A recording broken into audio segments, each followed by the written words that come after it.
And 1, 2, 3, 4, 5, 6, 7, 8, 9. They run, they jump, they sweat, and frankly, they hurt. The fee is a relatively modest $110 for 10 sessions. There are no frills in this gym, no disco music, no air conditioning. Just the insistent barking of orders from a 5'6" Romanian called Radu. Reach back, reach back. There may be gym classes that are more popular. Certainly there are many that are more pleasant. But Radu is the exercise class where the serious exercise nuts come to suffer for their body. And suffer, believe me, they do. When they say that Radu is the toughest trainer in town, believe me, it's true. Whether it's because of or in spite of that hour-long orgy of pain, Radu is hot. The gym of choice right now for top models, Wall Street wonders, and shishi celebrities like Candice Bergen and Bianca Jagger. Of all the people I work, Radu is the one that can really make you bend down and beg to stop, you know? Paris Island is great compared to this. Trust me. I don't know. My favorite part of the class. Rough assignment, huh? It's all part of the fun of living in New York, and no one has gotten killed, and it hasn't cost anyone anything. This is not just another news story for me. It's my life, and that of most of the women I know. In fact, 2/3 of the mothers in this country now work outside the home, and for years we've been told it's detrimental to our kids. Well, you know what? There's some new research. And the news is not all that bad. Yeah, Dad's here. About 40% of all babies are born with some form of jaundice. Only 10% of them, however, do need phototherapy treatment. But there is a war going on here, and it's about horses. Well, not exactly horses, mind you, but horse manure, and it's causing quite a stink. Remember the Brinks heist? Well, the second chapter, this one in French, took place early this morning. One, two. You talk through here like a little megaphone, and it comes out the other end to your baby. It's a magnified sound. Exactly.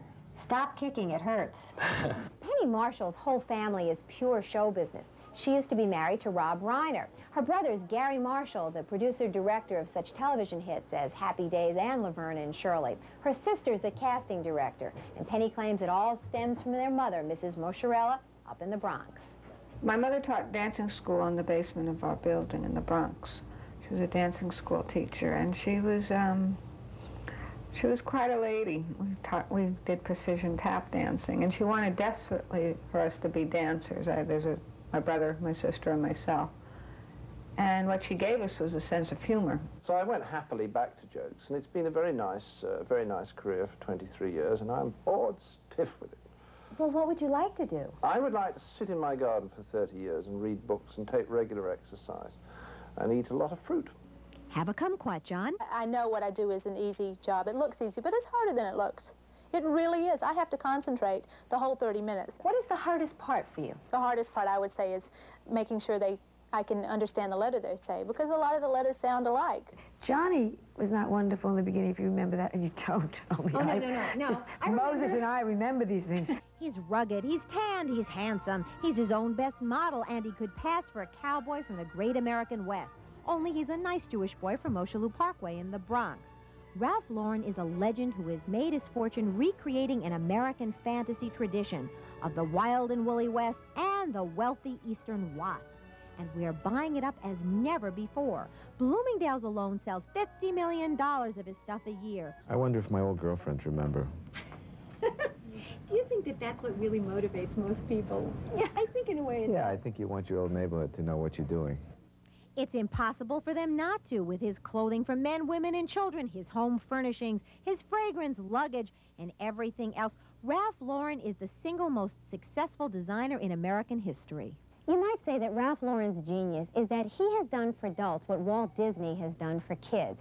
Both of them have taken the best of certain American traditions and glamorized them, and then turned them into vast theme parks.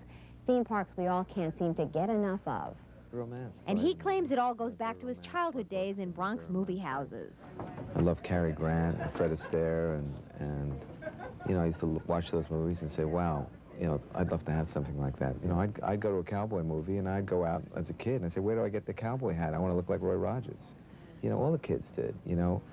And, you know, so there are dreams that we have in our aspirations of wanting to have a wonderful life, and this country has given us the somewhat means in a lot of ways to be able to go out there and try to get them. The reasons for this blast are of a non-military nature. You bet. It all started innocently enough with a story in Susie's New York Post column about still another soiree for the swells at the Metropolitan Museum. And then it happened. In something of a sneak attack, Newsday's brand new gossiper, James Revson, fired a salvo suggesting Susie wasn't even at the party, and neither were most of the names she mentioned in her column. And so the gauntlet was thrown. The woman who is considered by many, most notably herself, to be the reigning queen of New York gossip, was provoked, piqued, downright furious. You might say Susie was in a snit. Under the headline, Dear Rat, Get Lost, she called him a liar, a jerk, a rat, a snake. She called him a dreadful know-nothing, a nobody. Curious, since Revson is one of the heirs of the family that founded Revlon, on whose board Susie herself sat. There's always been sex on television, and there have always been people around to tell you what you could and could not say, and what you could and could not show. Back around 1950, when Faye Emerson had her own show and some very low-cut gowns to go with it, she displayed a virtual cornucopia of cleavage. So the incensed censors suggested that she add a touch of lace or a discreet little flower in just the right place. And then there was Dagmar on Broadway Open House. Some said she wasn't too long on talent, but she did have a lot of what sold a lot of TV sets. And don't think there wasn't a network vice president watching Dagmar's every move, and not for the usual reasons. And on variety shows, you couldn't show a navel. And certainly you never saw a tongue during a kiss. Now you see tongues in navels. I mean, we've come a long way. And it wasn't just what people wore or how they were built. It was what they said or could not say. And you remember back to the days when they could not even use the word pregnancy on television because it was too erotic. Even though Lucy was shown very much in a family way, neither she nor any of her neighbors could ever use the P word. Oh, I'm sorry. I didn't mean that. Oh, that's all right. You're bound to be a little cranky in your condition. I am not cranky. Legendary comedy writer Larry Gelbart, the creator of MASH, often tried to foil the censors. Well, I remember very clearly when we were not allowed to say virgin on MASH one week. So a soldier referred to himself as a virgin, and in a non-sexual sense. I mean, he meant it was his first night on guard duty, and the censor said you couldn't say that. This was during the family hour madness. So the next week, I got even. We had a actor playing a wounded soldier, and Hawkeye said, where are you from, kid? And the boy said, the Virgin Islands. So, you know, these were the games we played. And there were lots of married couples on TV. Many of them even had children. But did you ever notice they never slept in the same bed? This led to an outbreak of twin beds in the country. And you always had to, you could be in the same bed with your wife, but you had to have a foot on the floor. And that was, so that's why they were always sitting on the edge of the bed talking. And that was a rule. They had all these strange rules. Indeed, they did. I remember Dinah Shore being told she couldn't hold a broom back on the Chevy show because it was a phallic symbol. A broom? A broom.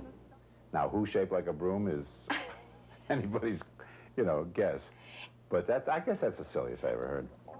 But we sure have come a long way from those somewhat silly and definitely puritanical times, where once love in the afternoon, sex on the soaps, consisted of a mere kiss, really a peck on the cheek. Now it's a roll in the surf or the suds with very little left to the imagination. They've gone berserk, you know, and right, anything seems possible now. It's amazing what they get away with, absolutely amazing.